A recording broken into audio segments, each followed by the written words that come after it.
आज कौन सा चैप्टर पढ़ाने वाले हैं? एवरेज।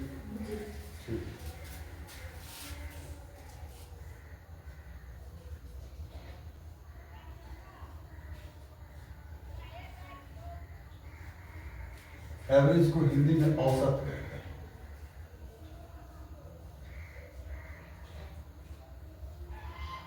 देखो हिंदी में क्या कहते हैं एवरेज को? औसत। एक प्रश्न के माध्यम से हम इसको शुरुआत करते हैं। जैसे कुछ आंकड़े दिए हुए हैं, आंकड़े मतलब कुछ अंक दिए हुए हैं, इन अंकों का तुमको कहा गया है औसत निकालने।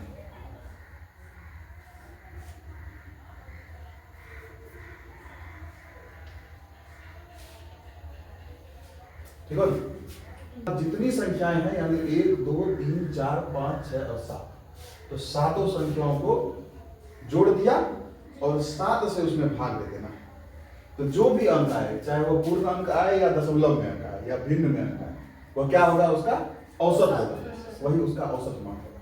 तो यदि हम मान लें कि तुम्हारे वर्ग कक्ष में 7 छात्र अगर हैं, तो 7 छात्रों का उम्र दे दिया गया, या किसी टेस्ट में 20 अंक का कोई टेस्ट लिया गया, उसमें 7 छात्रों को इतना अंक प्राप्त हुआ, किसी को 13, किसी को 15, किसी को 19, किसी को 17, इस तरह से किसी को अंक प्राप्त हुआ।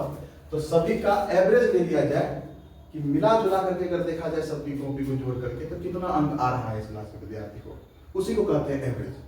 एवरेज का कॉन्सेप्ट क्लियर है? तो इसका नियम जो बता दिए तुम लोग को उस तरह से करो।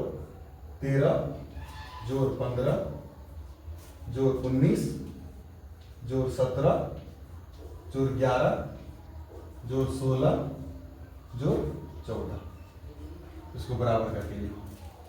13 15 हो गया 28, 28 जोड़ 19 कितना हुआ? 47, 47 और 17 कितना हो गया? 47 और 17 64, ठीक बोला।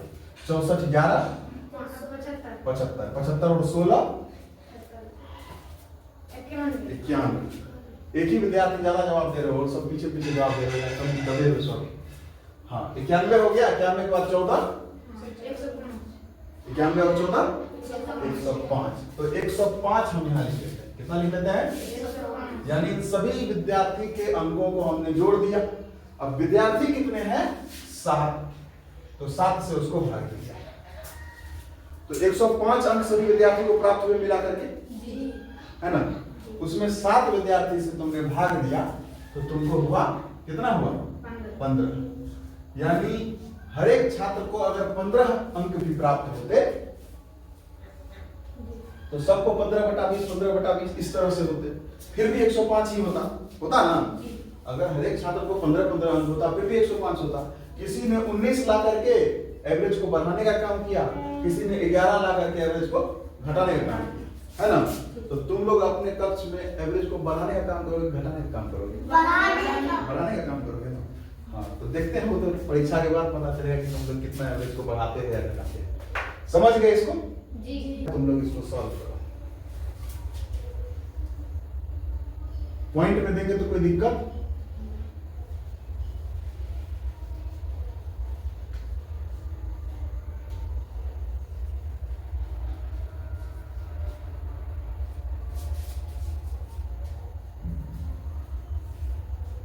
चलो इस प्रश्न को तुम लोग सॉल्व करो।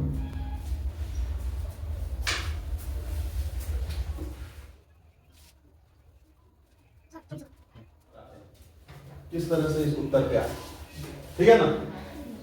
बताते हैं। 2.4 है, तुमको ये पता है कि पॉइंट के सीधे में पॉइंट लिखना है।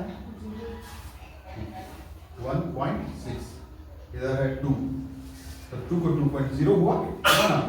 5 को क्या हुआ? 5.0। चलो जोड़ते हैं। 6 to 8, 8 4 12, 12 का 2, हाथ में कितना आया? 8, 4 2 6, 6 1 7, 7 2 9 5 14, हाथ में एक था वो हो गया 15.2 जो मेरा था।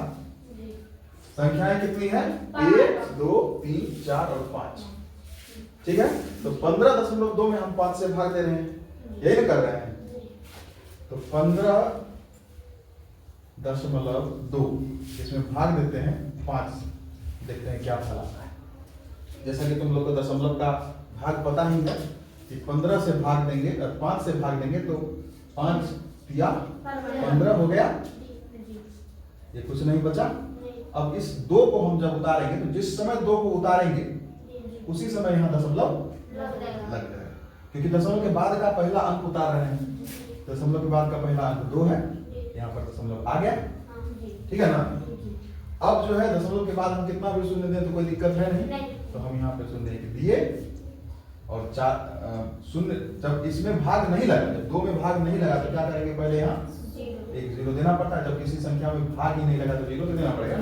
फिर एक अंक अपने मन से बैठाए 0, ये हो गया 20, और इसमें 5 चौके 20, ये हो गया 0। तो यही मेरा आंसर है। थोड़ा अपने कैलकुलेशन स्पीड को बढ़ाओ। आया था ना, देखो आया था, लेकिन तुम जो है यहाँ देखो सही तो बनाए हो, सही बनाए हो, लेकिन पता नहीं किस हिचकिचाहट में तुम बताए नहीं। ठीक है, समझ गया इसको? जी सर।